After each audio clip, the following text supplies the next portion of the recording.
Alright, I wanted to create this quick video. Thanks to everyone who subscribed. It's insane. First things first, I'm not a video YouTuber. I really don't have time to invest time in learning the art and craft of crazy videos and creating these YouTube stills with the gotchas and the crazy still shots that make you like, oh, what happened, and the clickbaity titles. I just want this for content. So thanks to everyone who is subscribing, because this is not a pro channel. I really just want to focus on legit content that I think is cool for me. What is this video about? This video is about my slow and steady journey away from the Mac. I still have an iPhone. I'm still quite happy with the iPhone. I'm still very much in the Apple audio ecosystem, but as a professional, I've moved away from the Mac as a workstation. And I just wanted to take a few minutes to tell you why. The main reason, well, there's probably two reasons. One is containers, and the other is so like containers, Docker and whatnot, and the other is tiling window managers. And containers are best used on Linux, and tiling window managers can be used on anything. Well, Linux or FreeBSD probably, any of the BSDs. And my tiling manager of choice is i3. If you're a fan of Wayland, you'll be using Sway probably. But you can't get that on the Mac. You can, in the sense there's Magnet, and even OS X has its own built-in things, but it's not the same. It's a hack. In the same way that Docker for the Mac is a hack because it runs a VM which runs Linux to then run your container. And all these layers of indirection I don't like. I wanted to get to the main thing. Another subset reason, or a secondary reason, is for every reason that the iPhone works, is a reason that the Mac does not work. And the iPhone is locked down. It's an appliance. It's a device. Everything works. It's cohesive. There's usually one or two ways to do anything, and that's it. I don't like that on my workstation. I want to be able to be creative. I want to know why something's not working. The phone is more of a consumption device. The computer is more of a creation tool. And if I'm working on something, I want to see it. I want to be able to debug. I want to get into the nitty-gritty. And a lot of that is abstracted away from you if you use a Mac. I mean, you can get down. It's still a Unixy system at the base, but that's not really how it's supposed to be used. So I wanted to record something, and I will have to fix this in post, and then fix this when I edit this. But I wanted to show a little bit of what I'm talking about when I'm talking about tiling managers.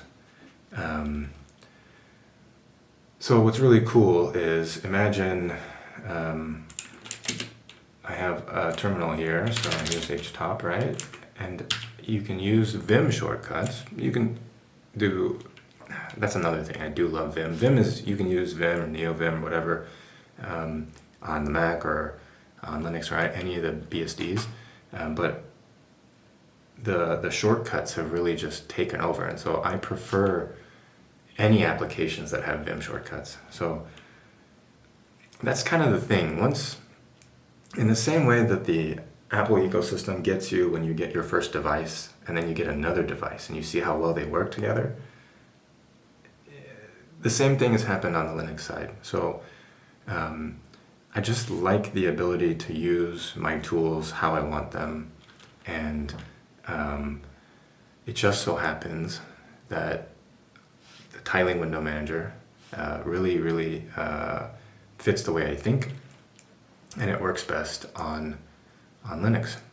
When, and I will have another video, I got this new ThinkPad that I want to talk about, but Apple is really doing hardware the best. You know, it's just by far and away the M1 chips and M1 Max and Pro or whatever, M2 and all these, they're just, hardware design, silicon design is off the chart. The hardware is, I mean, the chips are great. I could probably go, I'm probably siding away from the all USB-C lifestyle, and I very much do enjoy a laptop that has ports. I will talk about this more in the other video, but like imagine, like my new ThinkPad has, you know, a built-in RJ45 port for Ethernet. It's got USB 3, HDMI here, eSATA here, USB-C for charging and data. It's well made. It's got a keyboard with some travel. That said, it runs the very awesome AMD AMD R7 mobile chips. Sorry, I think it's got a 5800U in it with integrated, you know, Radeon graphics. It's really fancy.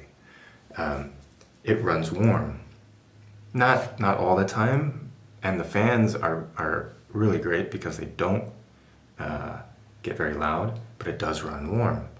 And so sometimes, but whereas the Apple M1s, and for everything that I've heard, are cool to the touch unless you're really hammering them. And I think the next one, probably depending on when I buy one for myself, probably be an Air, the fanless. Hopefully they can up the RAM to 32 gigs in some future version. 24 will probably be fine. But I very do much like a fanless computer, a quiet, cool one, and light as well. But then on the flip side, the extra travel of the keyboard on this new laptop is it's just amazing.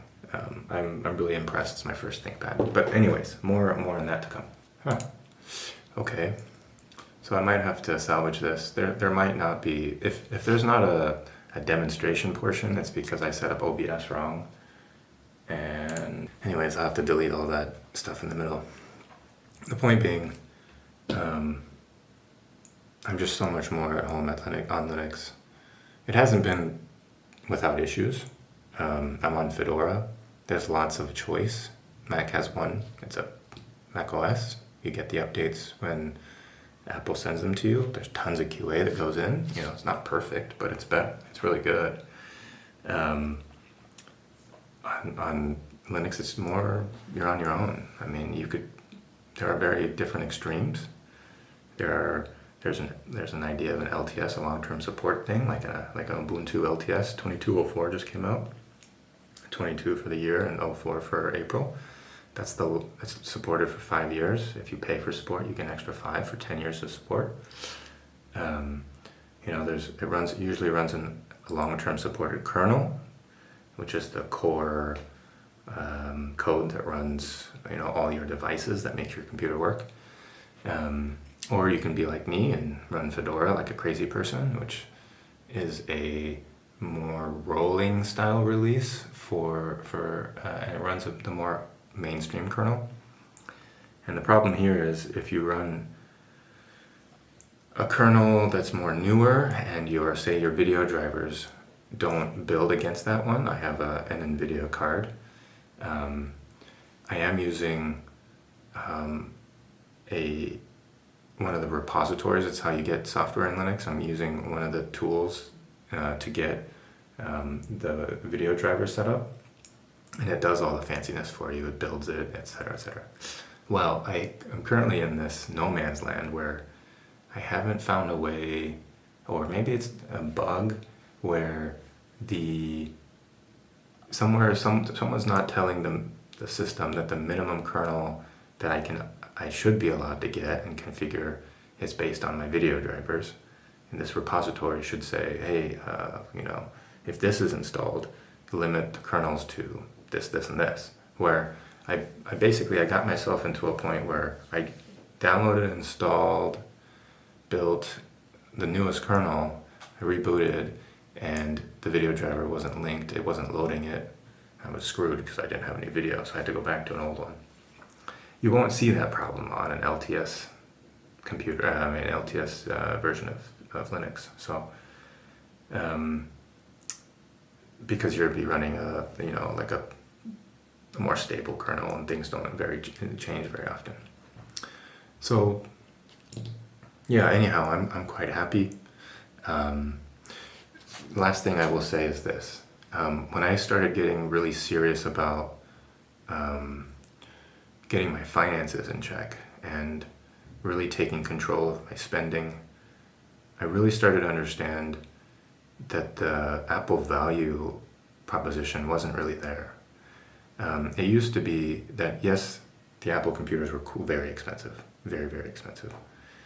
But at the time, Windows wasn't quite there with WSL, and its developer story wasn't quite there. Linux was all over the place in terms of software. I mean, really, the containerized applications with Flatpak and Snaps and App Image and things like that have really made it awesome, where you can run the most bleeding edge operating system, but your apps don't change, your applications don't change. I think that's great. Linux gaming has come a long way. So back in like 2013, when I first got this bad old thing, my 15-inch MacBook Pro, it's top of the line when I got it. It was 500 euros or something, dollars. But it didn't matter because I was in school. I used student loan money to buy it, and I used it. It was very much worth. I learned a lot, but it wasn't. I mean, it's great. It was before the crazy butterfly keyboards of 2016, but now it's up a lot, and I don't see the value. There are other laptop makers that are coming out with very well done computers, very well built. They're still using x86, Intel AMD, but they're close, 75, 80, 90% there in terms of build and performance, and they're often half, if not more, cheaper. And at the end of the day, I just want to get something done. When I was spending more than I should, I was spending to show off. And, having a fancy computer was kind of showing off. But now I don't care if my work computer is a laptop. I mean, of course it's a laptop, but a Lenovo, a Linux laptop. It doesn't need to have the Apple logo. It's not a thing. And so I'm starting to see value. I'm starting to be a little more free thinking in my approach. So yeah, thanks for coming with me on this journey. But yeah, so long story short, still an iPhone user, but rocking the Linux now.